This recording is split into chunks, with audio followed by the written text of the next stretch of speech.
My best friend pulled me aside and whispered, "Your wife and my husband have been seeing each other." I stayed calm. Then the next week, we took a photo together and sent it to them with a note. "Since you cheated, we upgraded." I was standing in my backyard, beer in hand, when my best friend, Allison, grabbed my wrist so hard it made me turn. Her face was pale, her eyes wide like she had just seen a ghost. She pulled me away from the porch, out of earshot from our spouses, who were still inside laughing about something. Her voice was barely above a whisper, but it hit me like a gunshot. "Jake, your wife and my husband have been seeing each other." At first, I thought I misheard her. The words didn't make sense. My wife? Rachel? Her husband? Mark? No, that was impossible. We had been best friends for over a decade. The four of us had spent years together. Vacations, birthdays, holidays, everything. Our marriages were strong. At least, I thought so. I let out a short laugh, expecting her to do the same, waiting for her to tell me it was some horrible joke. But she just stood there, her fingers digging into my arm like she was holding on for dear life. "I found messages," she said. Her voice cracked. "Texts, pictures, hotel bookings. It's been going on for months, Jake." The world tilted. The sounds from inside the house, the warm Texas air, the smell of grilled burgers, it all faded. My stomach twisted so violently I thought I might throw up right there in the grass.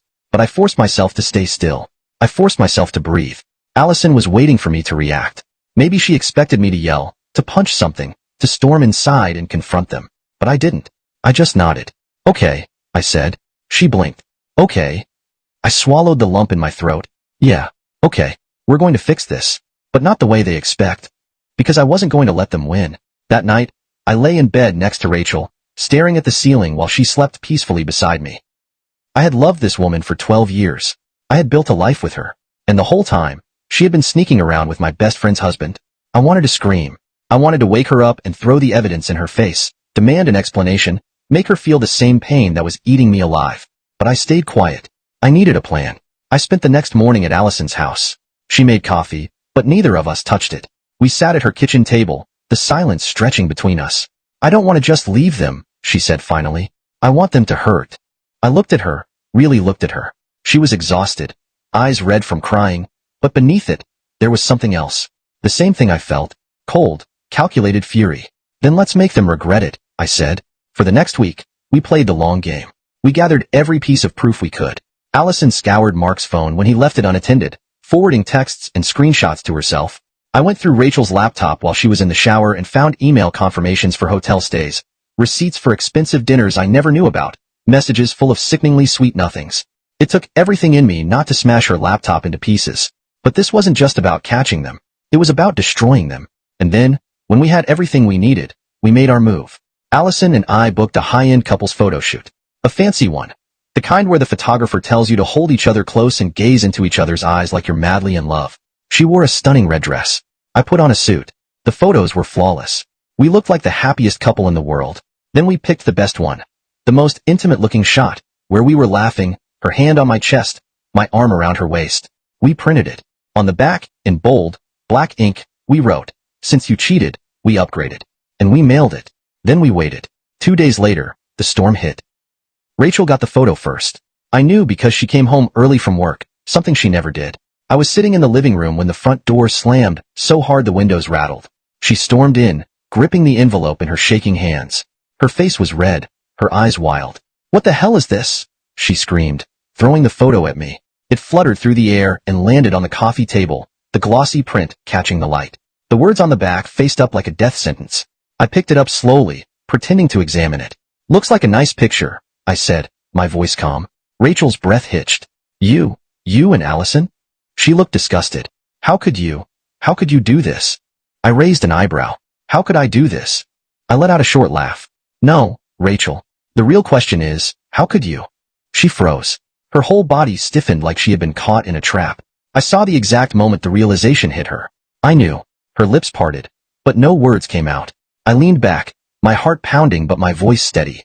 "I know about the texts, the hotels, the secret little getaways with Mark. I know everything." Rachel staggered back a step, her face losing all its color. "It's not what you think," she whispered. "Oh." I tilted my head. "So you didn't spend months sneaking around with my best friend's husband?" She opened her mouth, closed it again, then tried a different tactic. Her face crumpled, tears welling in her eyes. "Jake, I swear, it was a mistake." I slammed the photo down on the table. No. A mistake is forgetting an anniversary. A mistake is saying something in the heat of an argument that you don't mean. You don't accidentally book hotels and send I love you texts behind my back for months. She sobbed, reaching for me, but I stepped away. Her hands trembled as she clutched the edge of the couch, barely holding herself up. I can fix this, she pleaded. Please, I'll end it. I'll do anything. Just don't leave me. I stared at her, at the woman I had once loved, and I felt nothing but disgust.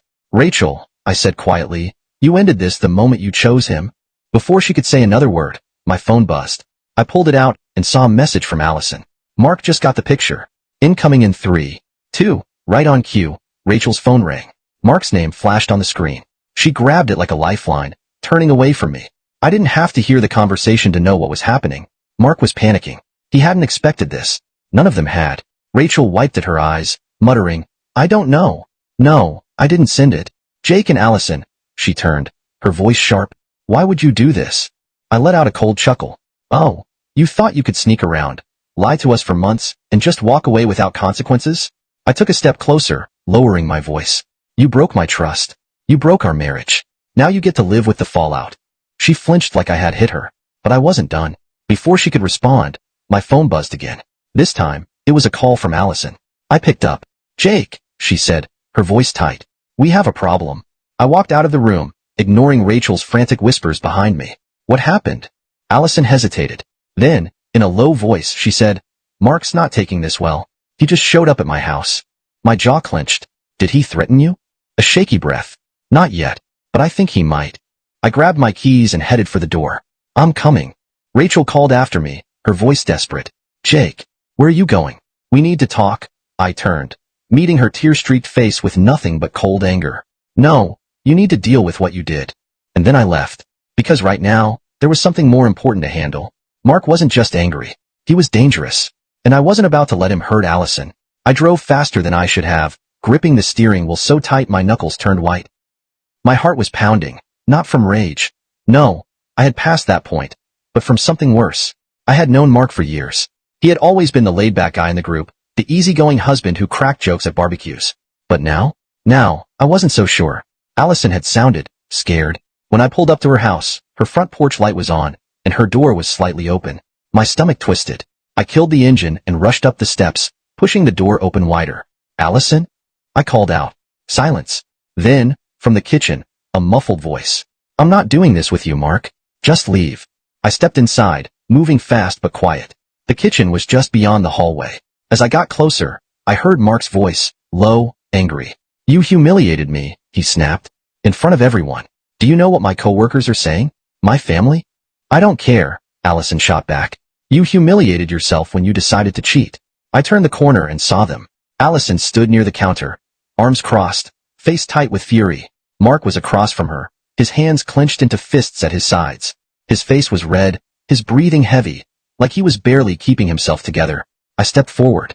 Mark. His head snapped toward me, and for a second, he just stared, his eyes dark with something I couldn't quite place. Then he let out a bitter laugh. Oh, look, he sneered. Here comes the hero. I ignored that. You need to leave. Mark shook his head. Not until I get answers. Answers? I repeated. Like what? He took a step forward, his fist still clenched. Are you and Allison together now? Allison scoffed. That's what you care about? Not the fact that you blew up our marriage? Not the fact that you betrayed me? Mark's jaw twitched. I just don't get how you could do this. I let out a cold chuckle. You really don't see it, do you? Mark turned his glare on me. You're supposed to be my friend. I stepped between him and Allison. I was. Until you screwed my wife. Mark's face twisted with something ugly. Rachel came to me, Jake. Maybe you should ask yourself why. For the first time in this whole mess, his words hit a nerve. And he knew it. He smirked. That's right. Maybe if you weren't so goddamn boring, Rachel wouldn't have needed someone else. Allison sucked in a sharp breath. My hands curled into fists, but I forced myself to stay calm. Because I saw it now. The way Mark's fingers twitched. The way his shoulders bunched. He wanted me to lose it. He wanted me to take a swing at him. Maybe so he could feel like less of a failure. Or maybe just to have something to throw back in my face. I wasn't giving him that satisfaction. I exhaled slowly. Get out. Mark let out another bitter laugh. You think you won? You think some stupid picture makes you better than me? He leaned in closer, his voice dropping. Rachel told me things, Jake. About you. About your marriage. You were already losing her long before I came along. Allison stepped forward, her voice sharp. And yet, here you are, standing in my house, acting like a man who just lost everything. Mark's smirk faltered. I gestured to the door. Last chance. Walk away. For a second, I thought he might lunge. His entire body was coiled like a spring, his fingers twitching. Then, without another word, he turned on his heel and stalked out. The front door slammed behind him, rattling the walls. Allison let out a breath and sagged against the counter. You okay? I asked. She nodded, but I could see the tension still in her shoulders. I don't know why I ever thought he was a good man, she muttered. I didn't have an answer for that, because honestly, I was starting to wonder the same thing about Rachel. That should have been the end of it. But deep down, I knew it wasn't. Something in Mark's eyes and his words, it felt like a warning, like he wasn't done. And I was right, because the next morning, Rachel called me in a panic. You need to come home, she sobbed into the phone. Right now. There was real fear in her voice. And then she whispered something that made my blood run cold. It's Mark. He did something. I didn't ask questions. I just grabbed my keys and drove. My mind raced the whole way home. Mark was unhinged, that much was clear. But what had he done? Had he hurt someone? Had he gone after Allison again? Had he come for me? When I pulled into the driveway, Rachel was already outside, pacing, her face streaked with tears. The moment she saw my truck, she ran toward me. I barely had time to get out before she grabbed my arm. Jake, she gasped, it's bad. I pushed her off. What did he do? She swallowed hard. He sent everything to my boss. Every text. Every email. He told them I was having an affair on company time, that I used company money for hotel rooms. My stomach dropped. Did you? Her face twisted. Of course not. Then, after a second, she looked away. Not company money, but I did book some hotels during work hours. I let out a slow breath. This was worse than I thought. Rachel worked for a big law firm. Image was everything there. Even the appearance of impropriety could ruin a career. Jake, she pleaded, I might lose my job. I should have cared. A part of me wanted to. But this was her mess. Before I could respond, my phone buzzed. It was Allison. Mark just got arrested. I blinked. Then, without saying a word to Rachel, I called her back. What happened? I asked the second she picked up. She exhaled sharply. After he sent Rachel's emails, he came back to my house. This time, he didn't knock. I went ice cold. Did he? He tried to break in, she interrupted. I called the cops before he got the door open. They showed up fast. When they searched him, they found a gun. A gun. I gripped the phone tighter. Did he say what he was planning to do? She hesitated. He said he just wanted to talk. But Jake, the way he was acting? I don't think he would have stopped at talking. A slow, deep rage built inside me. Is he still in jail? For now, they charged him with attempted breaking and entering, plus carrying a weapon without a permit. His bail is high. He's not getting out anytime soon. I let out a breath. Good. I hung up and turned back to Rachel, who was still standing there, waiting for me to fix things. She sniffled. What did Allison say? Mark's in jail. Rachel let out a choked laugh, half relief, half disbelief. Then her face crumpled again. What am I going to do, Jake? I studied her. This woman who had once been my world, who had laughed with me, built a life with me, and then tore it all apart for him. And now? She was standing in front of me, expecting me to save her. I shook my head. Rachel, I don't know, but that's not my problem anymore. Her eyes widened. You don't mean that. I do. She grabbed my arm again. Jake, please. I know I messed up, but you can't just... I pulled away. I already filed for divorce. The papers will be served soon. You're on your own, Rachel. For the first time, real panic crossed her face. I think she thought I would always be there. That no matter what she did, I'd stay. That I'd forgive her. But I was done. And justice? Well, it was already serving itself. Rachel lost her job a week later. The firm didn't fire her outright, but they made it clear she was no longer welcome. She resigned to save face, but the damage was done. With no income and a divorce on the way, she had to move out of our house. I didn't fight for it. I didn't want it anymore. Too many memories. I sold it and used my half of the money to start fresh somewhere else. As for Mark, he stayed in jail for a while, long enough for reality to hit. His family refused to bail him out. His boss fired him. He lost everything.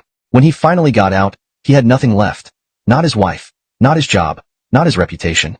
Allison? She thrived. She cut ties with Mark completely and rebuilt her life. She even moved to a new city, got a better job and started dating again. Real dating. With someone who actually deserved her. And me? For the first time in years, I was free. No lies. No betrayals. Just a clean slate. And I wasn't looking back.